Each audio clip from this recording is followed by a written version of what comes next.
2024 के लोकसभा चुनाव के संपन्न हो जाने के बाद यूपी में अब 10 विधानसभा सीटों पर उपचुनाव होने हैं, जिसमें मुरादाबाद जिले की कुंदरकी विधानसभा भी है।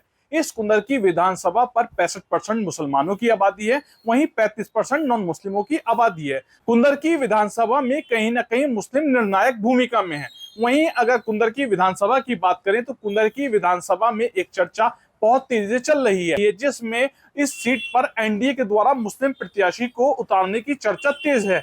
एनडीए के खाते में राष्ट्रीय लोकदल को यह सीट जा सकती है, जिसमें बसपा से 5 बार विधायक रहे हाजी अकबर को एलडी के द्वारा इस सीट पर से चुनावी मैदान में उतारा जा सकता है। अब देखना यह होगा आने वाले समय में राष्ट्रीय लोकदल इस सीट पर किस प्रत्याशी को उम्मीदवार बनाता है। भाजपा के सूत्रों से जब जानकारी की गई है तो ये बात कही गई है इस सीट पर मुस्लिम प्रत्याशी को मैदान में उतारना है। एनडीए के द्वारा लगातार तैयारी तेज कर ली गई है। भारतीय जनता पार्टी के द्वारा 4 मिनिस्टरों को इस सीट की जिम्मेदारी दी है। भारतीय जनता पार्टी के 4 मिनिस्टरों के द्वारा मुरादाबाद में पहुंचकर एक कार्यक्रम का आयोजन किया गया, जिसमें तमाम भाजपा नेताओं से मीटिंग भी की गई थी, जिसमें इस सीट को जिताने के लिए दमसम से एनडीए लगी हुई है। वहीं अगर एनडीए की बात करें तो एनडीए के द्वारा ये राष्ट्रीय लोकदल में अगर ये सीट जाती है तो सबसे मजबूत जो दावेदार है वो हाजी अकबर हैं, जिनकी चर्चा भी काफी तेज चल रही है। अब देखना यह होगा इस कुंदर की सीट पर एनडीए के द्वारा मुस्लिम प्रत्याशी को चुनावी मैदान में उतारा जाता है, वो कितनी मेहनत से चुनाव लड़ते हैं और जीत हासिल करते हैं।